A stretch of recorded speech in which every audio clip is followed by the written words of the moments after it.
Ketika New Mind mendapatkan mandatnya, 1 tahun kemudian diputuskan sebuah kebijakan tingkat dunia, yaitu dalam negeri Indonesia, emas menjadi alat tukar sejajar dengan alat bayar rupiah. Emas bisa ditransaksikan sebagai alat tukar selain alat bayar rupiah. Itu semua resmi disahkan. E-Gold adalah transaksi berbasis fisik emas dan digital dengan menyediakan 10.000 ATM Gold dalam 3 tahun di seluruh Indonesia. Dengan adanya ATM Gold, semua orang kalau memerlukan fisik emasnya bisa dalam 24 jam melakukannya. Kemudian, transaksi antar negara dengan Indonesia akan menggunakan emas sebagai alat tukarnya 3 tahun kemudian setelah kebijakan nasional itu dijalankan. Diharapkan dalam 3 tahun setelah hal ini, semua di regional ASEAN, e-Gold menjadi alat tukar resmi antar negara ASEAN dan negara Selatan Pasifik.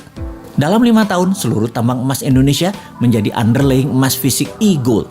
Semua ini sesuai dengan pasal 33 Undang-Undang 45 bahwa kekayaan alam milik rakyat 100% dan menjadi base transaksi 24 negara, negara ASEAN dan negara Selatan Pasifik, dari ujung Burma sampai Guam. Kemudian masuk ke seluruh negara di dunia yang berpenduduk mayoritas Islam dan negara yang kuat pendanaan syariah seperti Inggris dan Uni Eropa dalam 5 tahun setelahnya. Maka dalam 15 tahun setelah kebijakan diterbitkan, ditargetkan 50% transaksi dunia menggunakan e-Gold.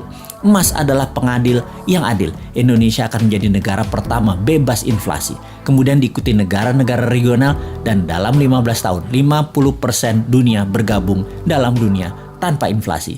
Harga emas akan dibuat diam, tidak bergerak, tidak di-floating lagi berdasarkan demand dan supply agar oligar dan globalis tidak bisa bermain harga. Harga emas akan diam, dipatok diam. 1 gram emas sama dengan 1 juta rupiah. Sisa dunia menyesuaikan harga tersebut. Sejak saat itu, harga di dunia dimanapun atas barang yang sama adalah sama. Sungguh, kita memerlukan konsep bernegara yang sontoloyo untuk membuat Indonesia menjadi negara superpower. Kita tidak butuh populis, tidak butuh diliput kegiatan kecil-kecil. Kita butuh gerakan besar yang berani. Seberani pejuang kemerdekaan tahun 45 ketika mereka ditangkap dan dieksekusi sekutu, juga dieksekusi Belanda. Mata mereka tidak terpejam, wajah mereka tenang, tidak menunjukkan ketakutan atau kemarahan. Wajah mereka seperti diliputi cahaya. Itu kesaksian banyak para tentara asing yang bertempur melawan kesatria bambu kuning tersebut.